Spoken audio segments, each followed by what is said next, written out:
Welcome to Deevena channel. స్వాగతం అండి. ఈరోజు నేను ఇంట్లో బీరకాయ ఎండ్రాయిలు కర్రీ చేస్తున్నాను, చూద్దామండి. దానికి కావాల్సిన ఇంగ్రీడియంట్స్ అండి: ఎండ్రాయిలు, ఉల్లిపాయలు, ఉప్పు, కారం, పసుపు, బీరకాయ ముక్కలు. నేను ముందుగా పాన్లో నూనె వేసుకున్నానండి. ఇప్పుడు ఎండ్రాయిలు యాడ్ చేస్తున్నానండి. ముందు ఎండ్రాయిలు నూనెలో వేపించుకునండి గిన్నెలో తీసుకున్నాను. ఇప్పుడు ఉల్లిపాయ యాడ్ చేస్తానండి.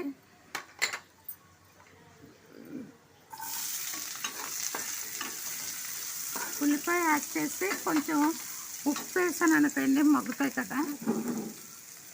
తర్వాత మూత పెట్టేస్తాను నేను. ఇప్పుడు ఉల్లిపాయ ముక్కలు మనకి బాగా మగ్గినాయండి. బీరకాయ ముక్కలు యాడ్ చేసుకుంటున్నాను నేను.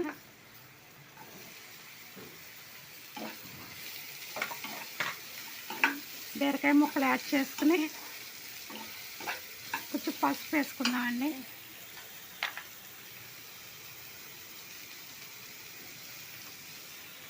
ఆల్రెడీ ఉప్పు వేసాను. కొంచెం కారం కూడా దీనికి తగినట్టుగా వేసుకుంటున్నానండి. అవి చిన్న చిన్న కూరలేనండి, మేము ఇద్దరం ఉంటాము, అందుకని తక్కువగానే చూపిస్తున్నాను. ఏదైనా లైక్ చేయండి, షేర్ చేయండి, సబ్స్క్రైబ్ చేయండి.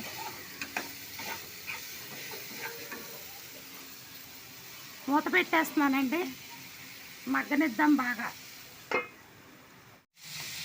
ఇప్పుడు బీరకాయ ముక్కలో నీరు లాగేసిందండి.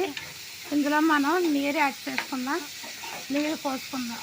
బీరకాయ కూరకి అయితే మాత్రం అండి బాగా ఏగికనే బీరకాయ ముక్కలు యాడ్ చేయాలి. ఎందుకంటే బీరకాయ ముక్కల్లో నీరుండి ఉల్లిపాయ వేగదు. అందుకని మనం ఈ రెసిపీకి మాత్రం బాగా ఉల్లిపాయ ఏగాకే బీరకాయలు వేసుకోవాలండి.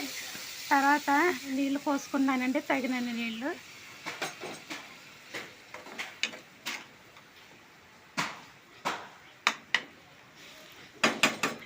ఈ కర్రీ సగం ఉడికాక నేను అప్పుడు ఎండ్రాయిలు మధ్యలో యాడ్ చేస్తానండి. ఎందుకంటే నెయ్యి బాగా నీరు పీల్చేయకుండా ఉండటానికని సగంలో యాడ్ చేస్తాను.